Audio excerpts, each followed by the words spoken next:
സംപൂജ്യരായ ഗുരുജനങ്ങളെ, സഹോദരീ സഹോദരന്മാരെ, നിങ്ങൾക്കേവർക്കും ദൃശ്യവേദിയുടെ നമോവാകം.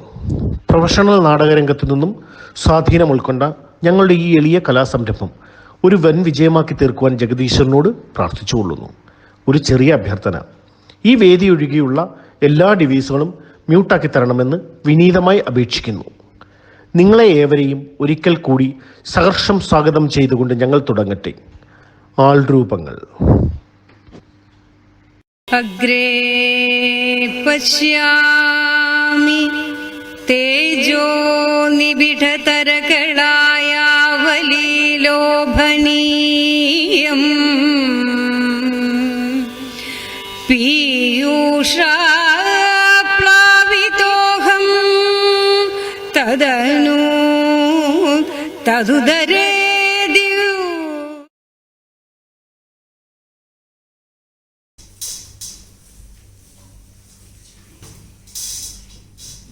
അച്ഛന്റെ പൊന്നുമോൾ ഇന്ന് രാവിലെ എഴുന്നേറ്റോ?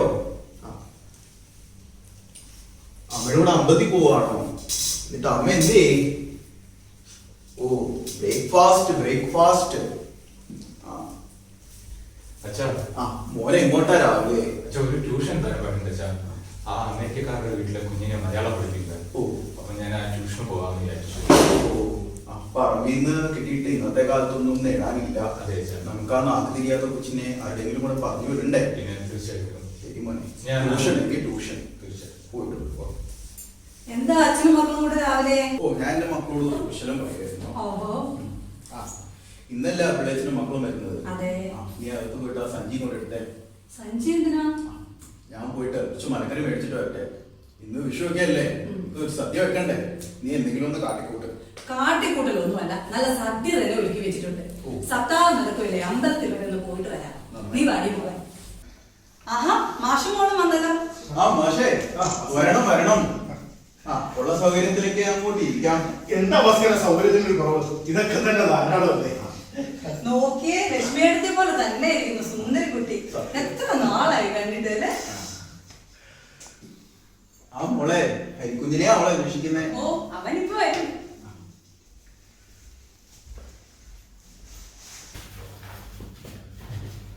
ഈ ബാഗ് കൂടെ ഇവിടെ വെച്ചോ. അമ്മായിയുടെ സമ്പാദ്യം മതിനകത്ത് മാത്രമല്ല, ഇപ്പോൾ വെലിക്കത്ത് മാത്രമല്ല ആയോ അനുഭവിച്ചോ. ഊണ് കഴിച്ചിട്ട് പോവാം. വേണ്ട, ആദ്യം പറഞ്ഞ വാക്ക് പാലിക്കട്ടെ. അന്ന് ഒരു വർഷം ഊണ് കഴിക്കാൻ ഞാൻ പോവാ. അനിയത്തി വിമ്മയുടെ ഭർത്താവമ്മേ, അവന് ബാധ്യത തീർക്കാത്തോണ്ട് എപ്പോഴും നമ്മളോട് ദേഷ്യമാണ്. ഹരി വരുന്നെന്ന് തോന്നുന്നു, ഞാൻ നോക്കിട്ട് വരട്ടെ കേട്ടോ. ഇതെന്താ ഹരി, കുറച്ച് എണ്ണ കഴിച്ചു കുളിച്ചൂടെ? കോളേജിൽ പോകുന്നല്ലേ? ബൈക്ക് ഓടിച്ചു വന്നോ? ഹോസ്റ്റലിൽ പോയി കുടിച്ചോളാം. ആയിക്കോട്ടെ, വാ എന്നാത്തോട്ട്. എല്ലാരും വന്ന സ്ഥിതിക്ക് നമുക്ക് എല്ലാവർക്കും ഊണ് കഴിക്കാൻ വരും. മാഷേ.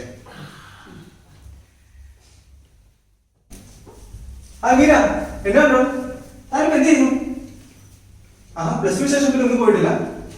ഈ സെറ്റപ്പിൽ നമുക്ക് പുറത്തിറങ്ങാം. നിങ്ങൾ നിങ്ങളുടെ എന്തെങ്കിലും കോഴ്സൊക്കെ ചെയ്യാൻ പറ്റും. താങ്കളൊക്കെ ഹെൽപ്പ് ചെയ്യാം. ഓക്കെ, എനിവേ ഡ്രസ് വളരെ സൂപ്പർ ആയിട്ടുണ്ട്. നമുക്ക് സെൽഫി എടുത്താലോ? നമ്പർ തരാം, വാട്സപ്പ് ചെയ്യാം. ഫോണുമില്ല അല്ലേ? ഒരു കാര്യം ചെയ്യും, തൽക്കാലം ഈ ഫോൺ വിളിച്ചു.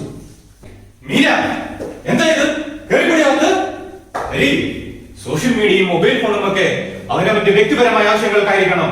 ഒരിക്കലും അത് കുടുംബ ബന്ധങ്ങൾക്ക് പുറത്തെത്തരുത്. ചേട്ടൻ ഞാൻ കുറച്ച് ഫോട്ടോസ് എടുത്തോളൂ, ഞാനങ്ങോട്ട് ഇരിച്ചു ചേട്ടാ. എക്സ്ക്യൂസ് മീ, മിസ്റ്റർ മാധവപിള്ളയുടെ ഹൗസ് ബോട്ട് അല്ലേ ഇത്? അതെ. ഇംഗ്ലീഷ് ഹരി, എത്ര തവണ നിന്നോട് ഞാൻ പറഞ്ഞിട്ടുണ്ട്, not Vimala, call V Vimi. ഓ പരിഷ്കാരി. എന്തുവാ ഇവിടെ? എന്തൊരു ചൂടിത്. നീ വരുന്നു എ സി കാറിലിരിക്കാൻ എൻ്റെ കൂടെ? ഞാൻ ബൈക്കിലാണ്, ഞാൻ ബൈക്കിൽ പോകും. പുതിയടുത്ത് എന്തൊക്കെയോ ചുറ്റിക്കളികളൊക്കെ നിനക്ക് ഉണ്ടെന്ന് എനിക്ക് മനസ്സിലായി. ഞാൻ പോകുന്നു. ഹരിക്കുഞ്ഞ് പോയെന്നാ തോന്നുന്നേ. ഭാസ്കര, നമുക്ക് എത്രയും പെട്ടെന്ന് ഈ വീടിന്റെ പണി തീർക്കണം. ചെയ്യാം മാഷേ. എന്നിട്ട് വേണം നിർമ്മലയുടെ കാര്യത്തിൽ ഒരു തീരുമാനമാക്കാൻ. 28 വയസ്സായി. ജനിച്ച നാൾ മുതൽ എന്റെ കുഞ്ഞു തീ നിന്നിട്ടേ ഉള്ളൂ. ചൊവ്വാദോഷത്തിന്റെ പേരിൽ, പഠിപ്പ് കൂടിപ്പോയതിന്റെ പേരിൽ എന്റെ കുഞ്ഞു പുറത്ത് വെക്കാൻ പറ്റിയിട്ട് കാലം അച്ഛാ, എന്തിനാ ഇതന്നെ ഇവിടെ പറയുന്നത്?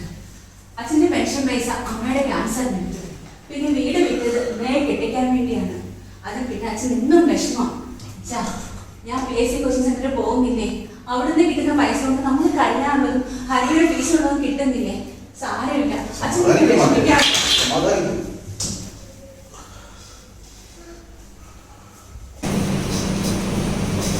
മാഷേ, ഈ വെള്ളം കുടിക്കണം. മതിയോ? ടീച്ചറെ, ഒരു സന്തോഷ വാർത്ത ടീച്ചറിന് ഞങ്ങളുടെ സ്കൂളിൽ ഒരു മലയാളം വേക്കൻസി വന്നിട്ടുണ്ട്. അത് ഞാൻ ടീച്ചറിന് ശരിയാക്കി തരാം. കൂടാതെ ഇവിടെ അടുത്ത് എൻ്റെ പരിചയത്തിൽ ഒരു ട്യൂഷൻ ഏർപ്പാടാക്കി തരാം. തൽക്കാലം ടീച്ചറിനോട് പിടിച്ചു നിൽക്കാറുണ്ട്. ശരിയാ പിന്നെ, ഇതൊരു ആശ്വാസമാവും.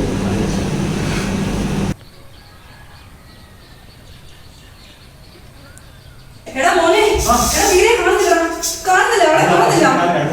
ഇത് അവിടെ നോക്കി, ഞാൻ കാണുന്നില്ല അവിടെ. ക്ഷമിക്കണം, ഹരിയും വീരയും കൂടെ ട്രെയിനിൽ കയറി പോയിരുന്നു. അശോകൻ ഇപ്പൊ എന്നെ വിളിച്ചു പറഞ്ഞു. എന്റെ ദൈവങ്ങളെ, എന്റെ കുഞ്ഞ്. അച്ഛനോട് ഞാൻ ഇതെങ്ങനെ പറയും? ടീച്ചർ വിഷമിക്കേണ്ട, നമുക്ക് അന്വേഷിക്കാം. ടീച്ചർ വിഷമിക്കേണ്ട. ആരും വിഷമിക്കേണ്ട. കുട്ടികളെ ഞാൻ എന്റെ ഫ്രണ്ടിന്റെ വീട്ടിലാക്കിയിട്ടുണ്ട്. അവർ നോക്കിക്കോളും. അവർ സേഫ് അല്ലേ? തീർച്ചയായിട്ടും സേഫാണ്. ഇത്രയും നേരം നല്ല രീതിയിൽ നാടകം ആസ്വദിച്ചു കൊണ്ടിരുന്ന എല്ലാവർക്കും ഹൃദയത്തിൻ്റെ ഭാഷയിൽ നന്ദി അറിയിക്കുന്നതിനോടൊപ്പം ഞങ്ങളുടെ കലാകാരന്മാരെയും പരിചയപ്പെടുത്തുന്നു. നാടകത്തിൻ്റെ രചനയും സംവിധാനവും Shyam Mohan, camera doctor Soumyasree Ravi, editing Ramya Deepu, അഭിനേതാക്കൾ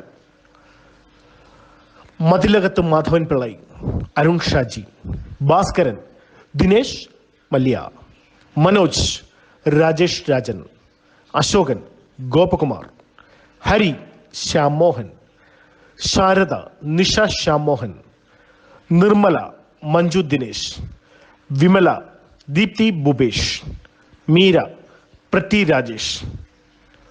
അടുത്ത ഒരു സീനോട് കൂടി ഞങ്ങളുടെ നാടകം ഇവിടെ സമ്പൂർണ്ണമാക്കുന്നു. എല്ലാവർക്കും ഹൃദയത്തിൻ്റെ ഭാഷയിൽ നന്ദി അറിയിക്കുന്നു. നന്ദി, നമസ്കാരം.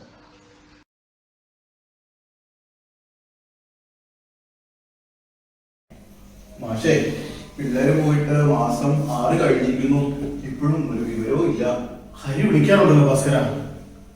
എവിടെയായാലും അവൾ നല്ല രീതിയിൽ കഴിഞ്ഞാൽ മതിയായിരുന്നു. പൂജയുടെ അവധിക്ക് അവൾ വരുന്നുണ്ടല്ലോ. അമ്മോളെ, പോസ്റ്റ്മാൻ ഒരു കത്ത് ഉണ്ടായിരുന്നു.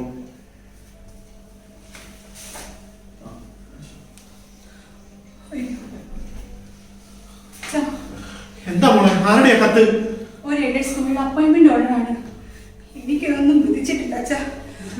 ഞാൻ എന്റെ ബാങ്കിൽ കിടന്ന പൈസ എടുത്ത് അശോകന്റെ ബാധ്യത തീർത്തു. ജോലി വിഷമിക്കണ്ട മോളെ, വിഷമിക്കണ്ട. നമുക്ക് വഴി ഉണ്ടാക്കാം. ശാരദേ, ഇന്നലെ ഏൽപ്പിച്ച പുതിയ കൊണ്ട് എടുത്തു.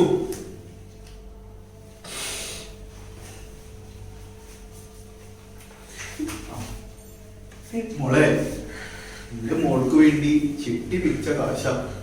ഇത് മോൾക്ക് ഉപകാരപ്പെടട്ടെ.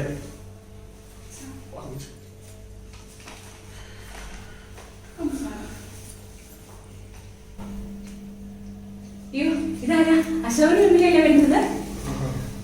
ഇതാരാ കൂടെ വരുന്നത്? നോക്കിക്കേ.